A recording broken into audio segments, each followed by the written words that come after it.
Ever wonder if there's a secret group of families pulling all the strings? I mean, really controlling the world. Well, today we're cracking open a book that claims to have the blueprint for that exact idea. We're talking about Fritz Springmeier's Bloodlines of the Illuminati. We're going to peel back the layers on this one piece by piece. And right off the bat, the book hits us with this core idea. The argument isn't that this conspiracy is hiding in some dark corner. No, it's supposedly right out in the open, disguised as just normal, everyday life. So what if everything you see is just a big stage play, and the people who are really in charge, the directors, are completely hidden from view? The book basically asks you to consider that maybe, just maybe, major world events aren't random at all, that they're all part of a carefully orchestrated plan. Okay, so to help us wrap our heads around this, the book lays out this whole alleged conspiracy like a giant pyramid. And that's exactly how we're going to tackle it. We're going to start with the stuff we can all see, the outer layer, and then dig deeper and deeper to get to the hidden core that the author claims is really running the show.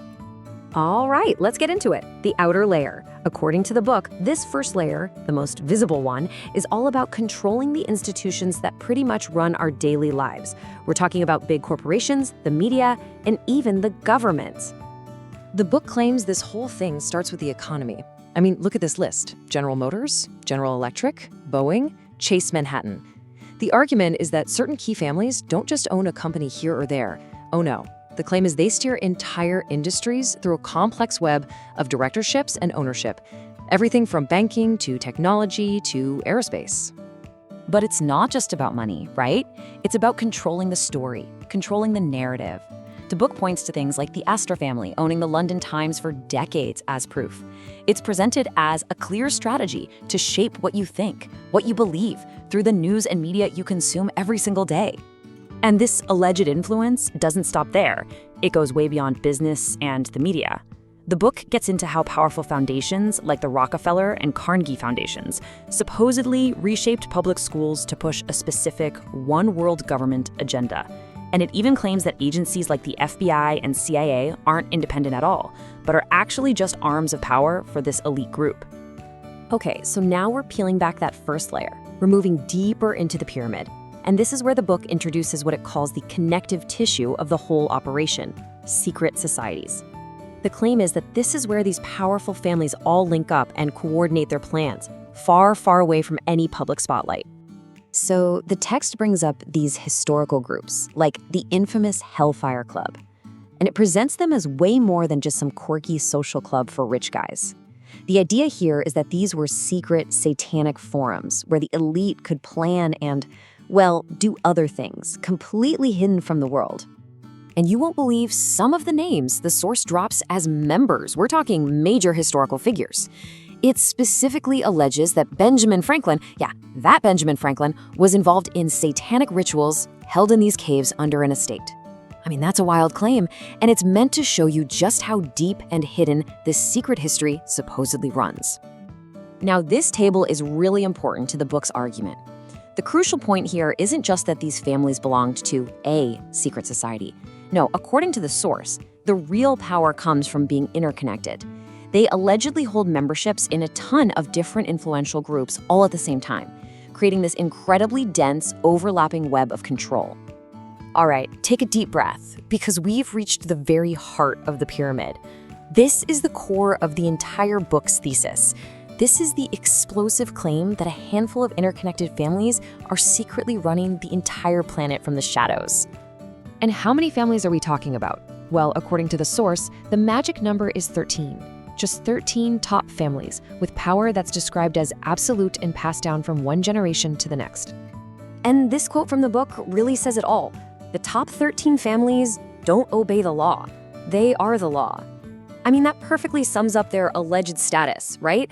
The argument is that they're operating on a completely different level, totally above the laws and rules that govern the rest of us. So to back up this huge claim, the book gives examples, like this story about a member of the Pont family in 1893. He was allegedly murdered, but the story goes that the family used its power to pressure the coroner into faking the cause of death and got the media to print a completely different story. It's presented as a perfect example of how they supposedly operate with zero consequences. Okay, so if you're following along with this alleged conspiracy, the big question is why? What's the end game? What is the ideology that's driving all of this from the very, very top of the pyramid? Well, according to the book, the ultimate goal isn't just about power or money. It alleges something much, much darker. A deeply occult, satanic agenda focused on creating a new world order, and that this agenda is supposedly pushed forward using things like occult magic and secret rituals. And a really key theme you see again and again in the book is this idea of duality, this two-faced reality. So what you see on the surface is just a cover for what's really going on. Philanthropy, that's just a way to balance out evil deeds. The war on drugs, a manufactured crisis to take away your rights. Even Hollywood and Disney are supposedly tools for mass mind control. It's this constant theme of public good hiding a secret, sinister purpose. So now let's put all the pieces together. How does the source connect all of these dots? From massive corporations and banks, all the way to secret satanic practices. How does it all fit into one single structure? And here it is, the complete pyramid of power, just as it's laid out in the book. At the very top, you have the alleged satanic priesthood and the 13 bloodlines. Their influence then filters down through the next layer, the secret societies like the Freemasons and Skull and Bones. Below that, you have the intelligence agencies and think tanks like the Council on Foreign Relations. Then you get to the outer layer we started with, the media, the corporations, the banks. And what's at the very bottom, holding it all up? A deceived public that has no idea what's really going on. You know, the author even weaves his own personal experiences into this whole narrative. He claims he was persecuted and even framed for crimes, and presents it all as firsthand proof that this conspiracy is real, and that it has the power to silence anyone who dares to try and expose it. So we've just walked through the incredible claims from one of the most detailed books ever written on the Illuminati. And in the end, it leaves us with the same profound question it asks the reader. The source claims that true power operates in secret. If it did, how would we ever know?